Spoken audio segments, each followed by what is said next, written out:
Ser uma geração que vai abrir mão das coisas que nos afastam da presença dele, que nos afastam do amor dele. Eu sou tentado todo dia, eu sou afligido todo dia.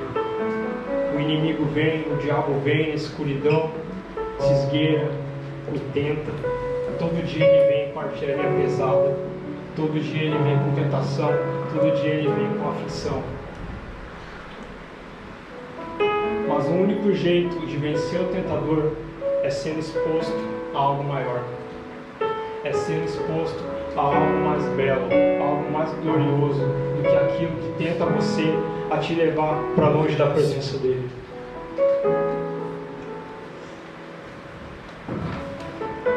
O único jeito de vencer o tentador é debaixo da graça, é debaixo do amor. Abre sua Bíblia comigo em Mateus, capítulo 4, versículo 1. Evangelho de Mateus 4, 1.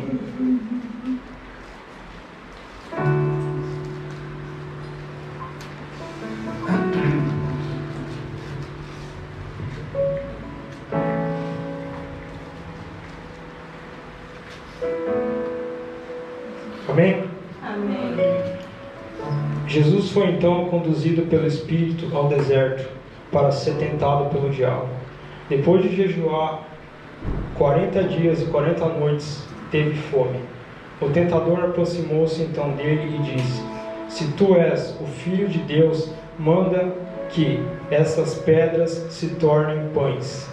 Jesus, porém, afirmou-lhe: Está escrito, nem só de pão viverá o homem, mas de toda a palavra que sai da boca de Deus. Amém.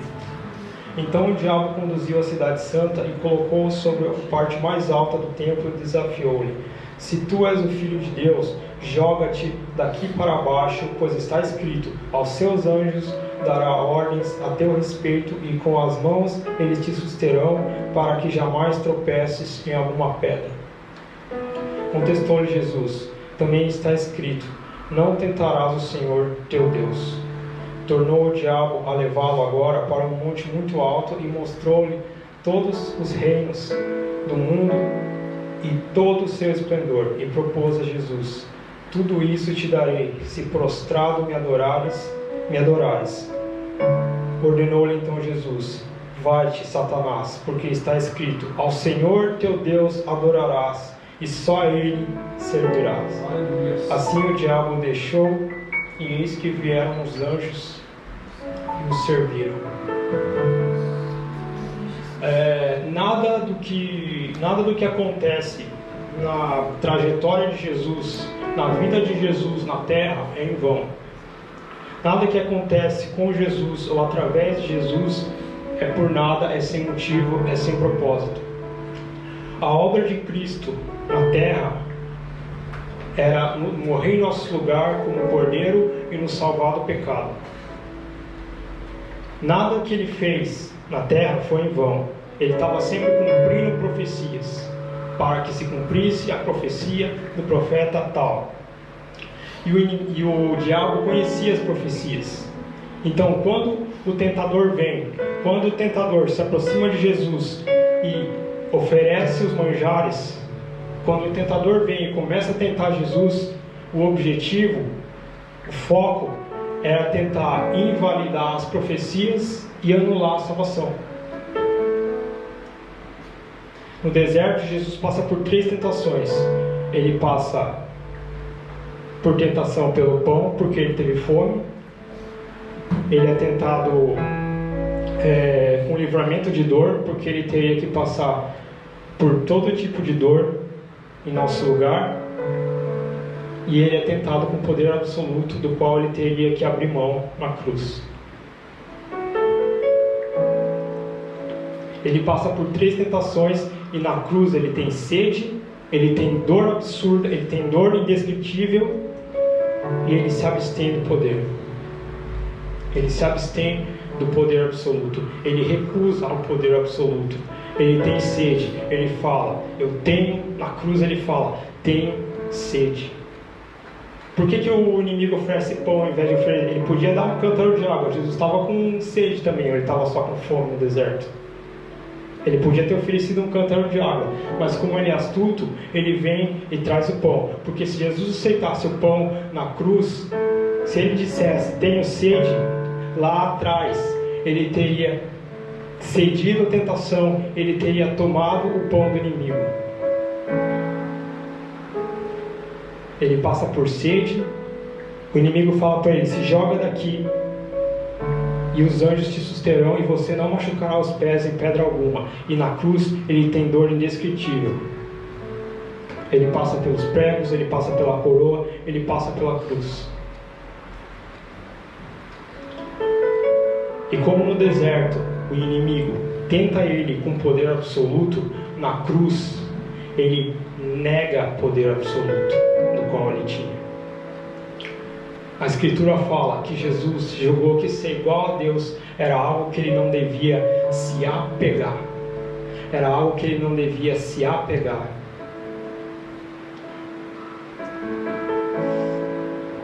Ele se desfaz do poder, ele se desfaz da glória dele, ele se desfaz do poder absoluto para morrer em nosso lugar.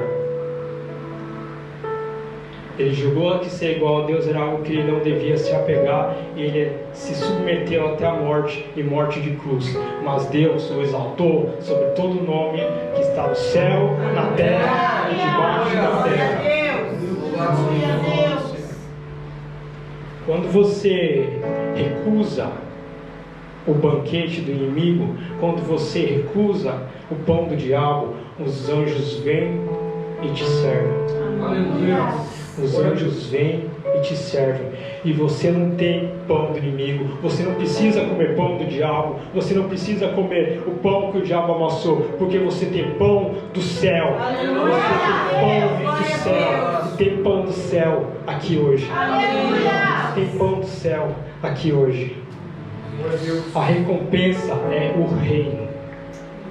A recompensa é o reino. Para ser aprovado, você tem que ser provado. Então, quanto mais o inimigo investe em você, quanto mais o inimigo investe para te destruir, quanto mais o diabo investe, quanto mais manjares ele oferece, quanto mais ele tenta você, quanto mais o inimigo investe para te destruir, mais resta claro que tem um propósito e que tem uma grandeza maior para a qual você foi chamado. Tem uma grandeza maior, tem algo maior. Tem algo maior na presença dele. Tem algo maior porque você foi chamado aqui hoje. Tem pão do céu aqui. Aleluia. Não tem como tomar café da manhã com o diabo e jantar com Jesus.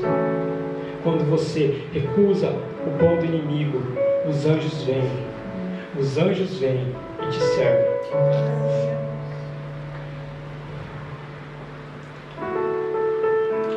Os anjos vêm e te servem. E agora você tem pão. Você tem pão do céu. E você não vai só ter pão do céu para comer. Você vai levar pão do céu para os outros. Você vai levar Jesus para os outros. Tem uma moça aqui que faz pão, não quero falar quem que é, mas é ela ali. Você vai ter pão do céu. E você vai levar pão do céu. Você vai levar Jesus para os outros. Por que Jesus não aceita? Por que Jesus não provê pão para ele mesmo no deserto? Porque ele é o pão da vida. Ele não pode simplesmente prover para ele o que ele é. Ele é o pão da vida. Ele é o pão que dá vida. Jesus não podia prover o pão para si mesmo, porque ele é o pão.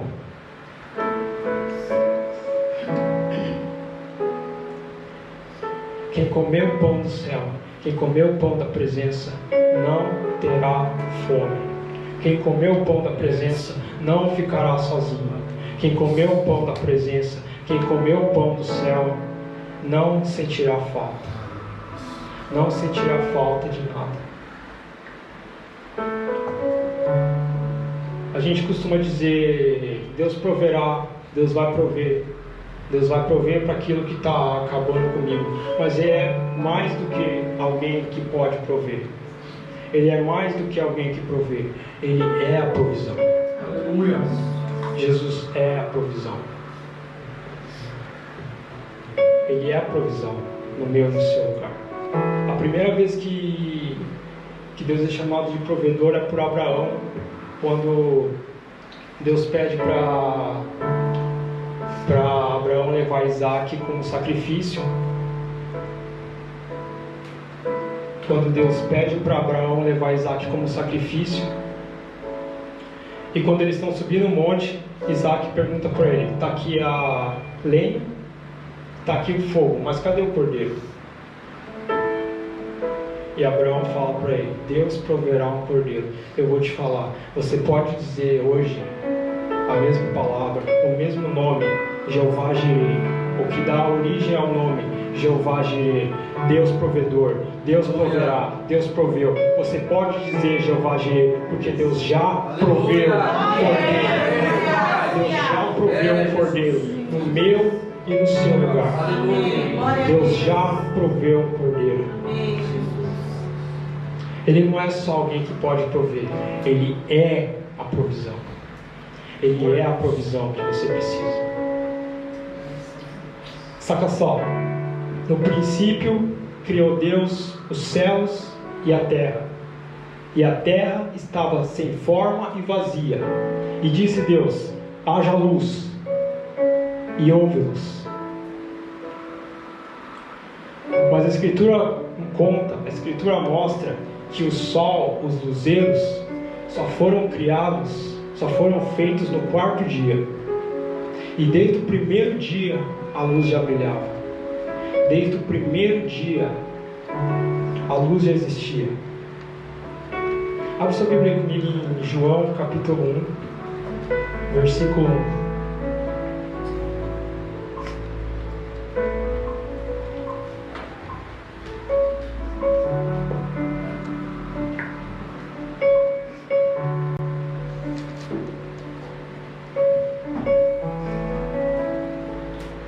No princípio era o Verbo, e o Verbo estava com Deus, e o Verbo era Deus. Ele era o Verbo que estava no princípio. Todas as coisas foram feitas através dele, e sem ele nada do que existe teria sido feito. Nele estava a vida, e a vida era a luz dos homens. E a luz resplandece nas trevas, mas as trevas não a venceram. As trevas não a venceram, não a suprimiram, não a resistiram. Deus é Espírito, então quando Deus fala, Ele não fala só de forma física, Ele fala de forma espiritual. Quando Deus diz haja luz, Ele não está falando da luz do sol, Ele não está falando da luz física, Ele está falando da luz da presença, Ele está falando da luz da vida, Ele está falando da luz que Ele é. Amém.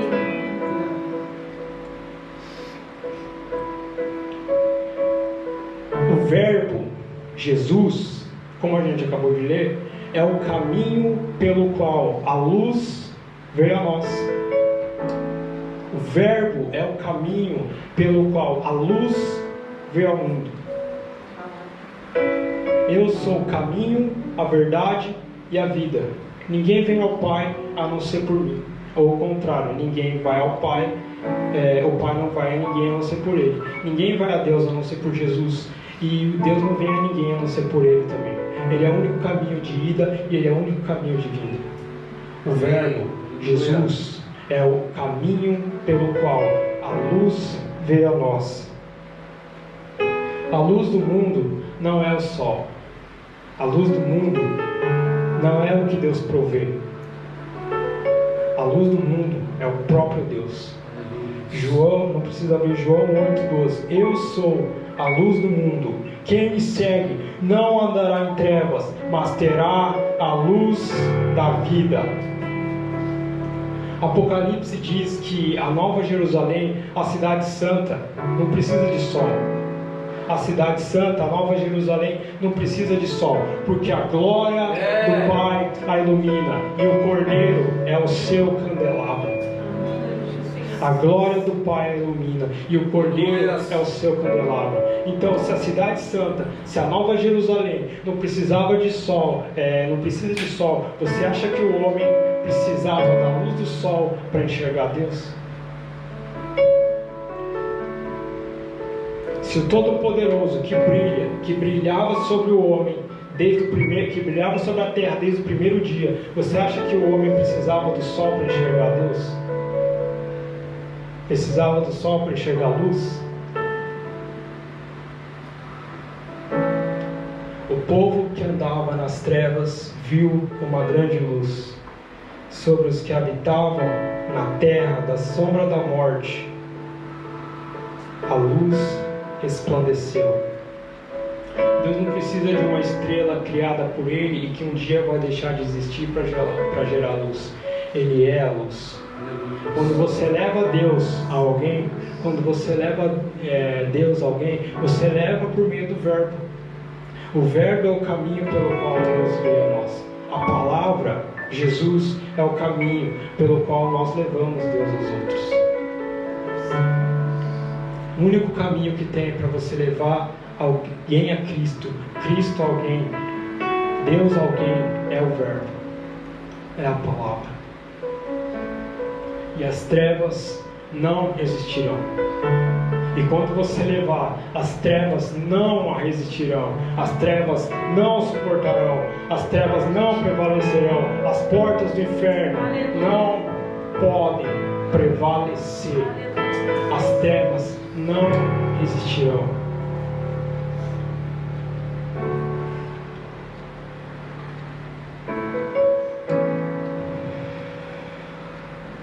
Eu lembro que uma vez eu estava assistindo uma final de campeonato e para fazer a abertura do evento chamaram uma banda de rock que chamava Imagine Dragons para fazer a abertura, e eu comecei a ver aquelas caixas de som gigantes, aquelas luzes, aqueles refletores, e eu comecei a notar todo aquele esforço que é necessário para fazer algo parecer glorioso. E tudo aquilo era glória de mentirinha. Nada daquilo era real. O esforço que é necessário para fazer algo parecer com Jesus, para fazer algo tentar tomar o lugar de Jesus. Eu escolhi estar aqui hoje não por uma religião, não por uma mera reunião. Eu escolhi estar aqui hoje por uma questão de brilho, porque a glória dele brilhou mais forte, porque a glória dele, a luz dele brilhou mais do que qualquer coisa que tem lá fora. Tudo começa nele, tudo vem dele. Nós o amamos porque ele nos amou primeiro.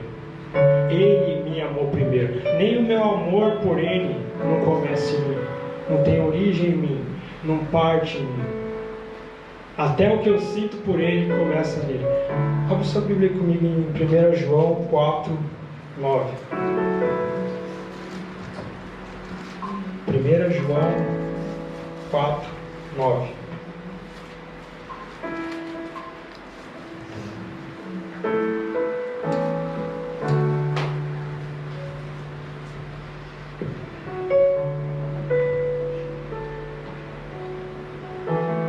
Foi deste modo que se manifestou o amor de Deus para conosco, em haver Deus enviado seu Filho unigênito ao mundo para vivermos por intermédio dele.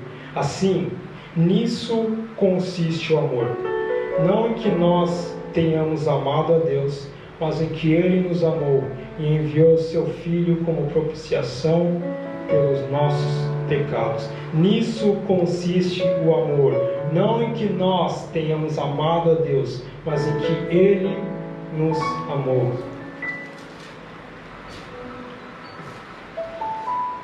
Não é sobre o quanto eu sou capaz de amá-lo, não é sobre o quanto eu faço, não é sobre o quanto eu amo a Deus, é sobre o quanto ele me amou. Não é sobre o que eu faço, é sobre o que ele fez por mim. Não é sobre o quanto eu sou capaz de amar a Deus, é sobre o quanto eu sou capaz de refletir o amor dele. A lua não emite luz própria, ela reflete a luz do sol. Então não é sobre o quanto eu amo, mas sobre o quanto eu sou capaz de amar. Porque senão eu vou me apoiar no meu amor, vou me apoiar na minha força, vou me apoiar nas minhas ideias, no que eu faço e não no amor dele. Não é sobre o quanto eu sou capaz de amar, mas sobre o quanto Ele me amou e porque Ele entregou a sua vida por mim quando eu era ainda pecador. Sabe quando que você vai colocar Jesus acima de tudo? Sabe quando que Jesus vai ser mais precioso para você? Sabe quando que Jesus vai ser mais do que tudo para você? Não quando você fizer algo, mas quando você perceber o quanto você é amado. Quando você perceber o quanto você é amado. Porque nós não temos percepção do quanto Ele nos ama, do que Ele fez por nós.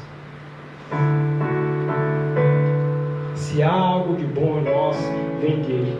E um centelho de amor dele que você possa refletir vai ser maior do que todo amor que você possa sentir toda a sua vida por você próprio, por você mesmo.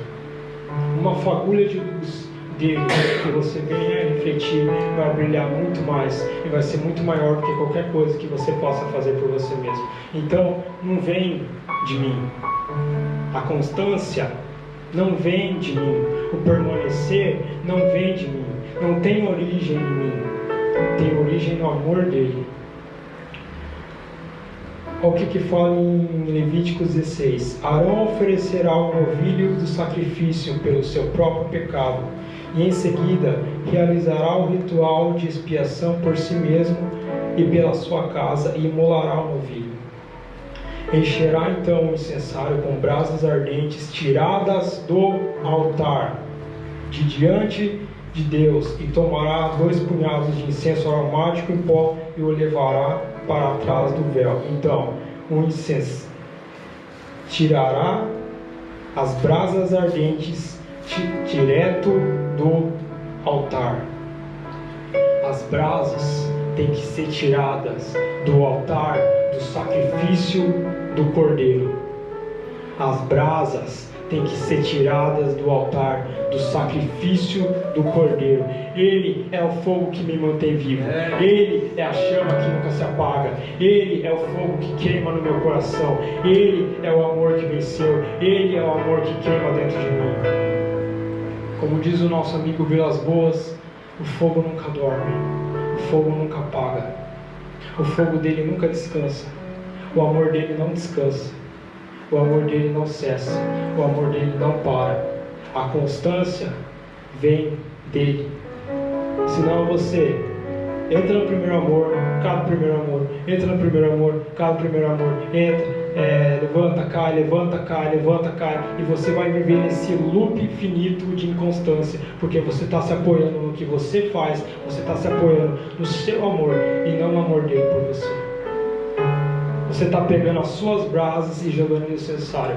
Você não está tirando as brasas do altar, do sacrifício do cordeiro e jogando no incensário. Você está se apoiando em você mesmo. E o sábio edifica a casa sobre a rocha. O sábio edifica a casa sobre a rocha. A tempestade e a correnteza vêm, mas ela suporta. A constância não vem de mim, não vem do meu amor, vem do amor dele por mim. Vem de Jesus, vem do que ele fez por mim, do quanto ele me ama todo dia, todo dia, todo dia. Do amor que não cessa todo dia, que não falha todo dia.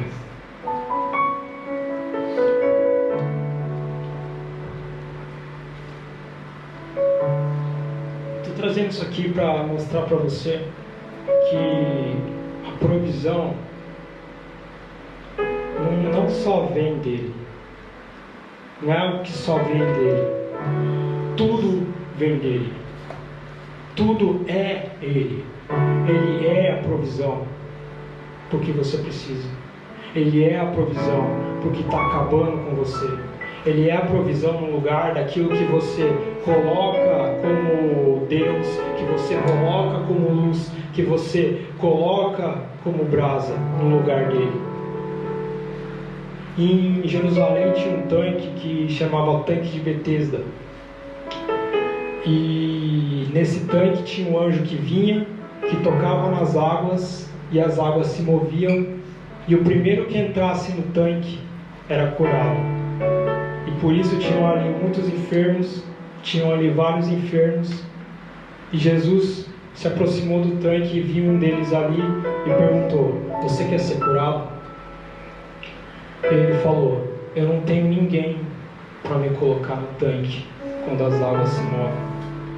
Eu não tenho ninguém para me colocar no tanque quando as águas se movem.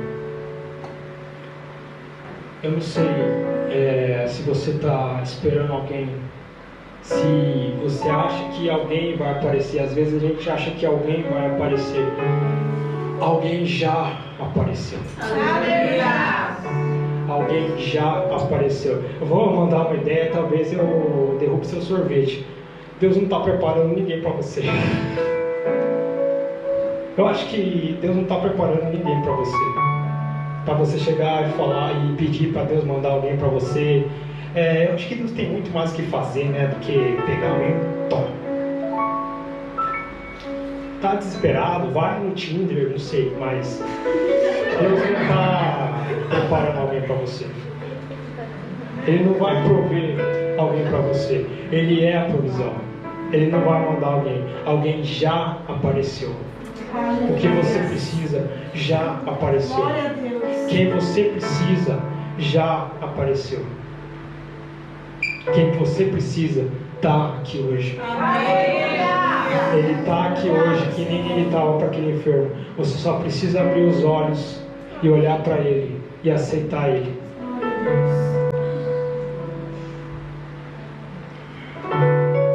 O amor que você procura está no Cristo, que você tanto rejeita. Desde o primeiro dia a luz brilhou, e desde o primeiro dia Ele me esquadrinha, Ele te esquadrinha. Desde o primeiro dia Ele anda em nossa volta. Desde o primeiro dia Ele vem a nós. Ele bate a porta. Eis que estou à porta e bato, e aquele que abrir, eu entrarei e cearei com ele.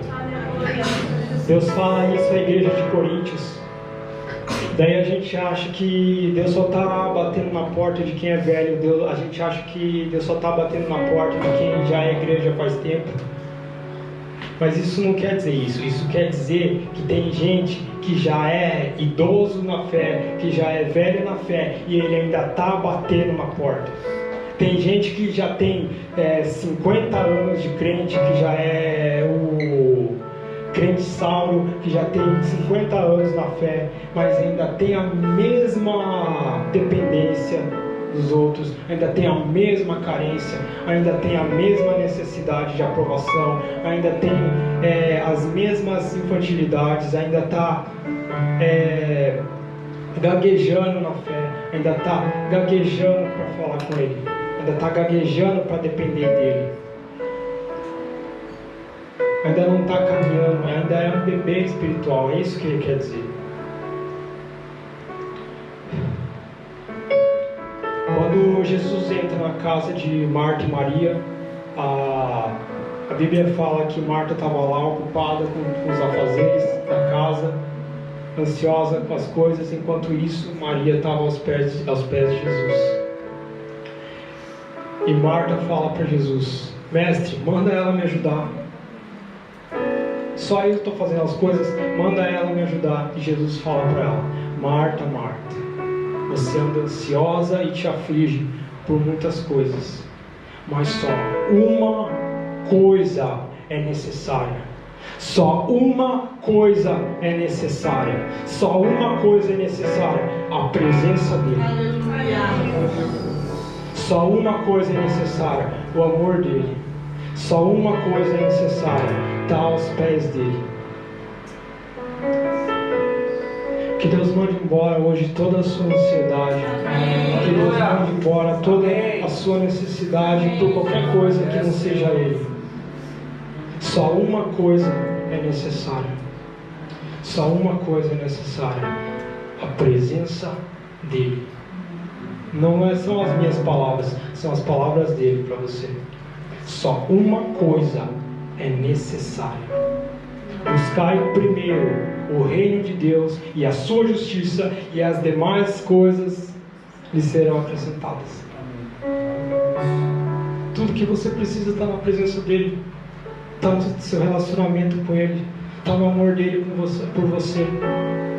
Como que você vai sentir falta de algo na presença dele? Como que você vai sentir falta de algo com Jesus na sala? Basta uma palavra dele para uma vida que está sem forma e vazia hoje. Basta uma palavra dele para gerar luz, para trazer luz, para prover luz para uma vida hoje que está sem forma e vazia. Basta uma palavra do Pai, basta uma palavra do Todo-Poderoso. Só uma coisa é necessária. Tem muitas vidas sem forma e vazia, tem muita gente sem motivo para levantar da cama de manhã. Mas viver a minha vida por alguém, por amor a alguém que deu a vida por mim, é algo que parece fazer muito sentido. É algo que parece valer a pena. É algo que parece me tirar do meu comodismo, que parece me tirar da minha ansiedade.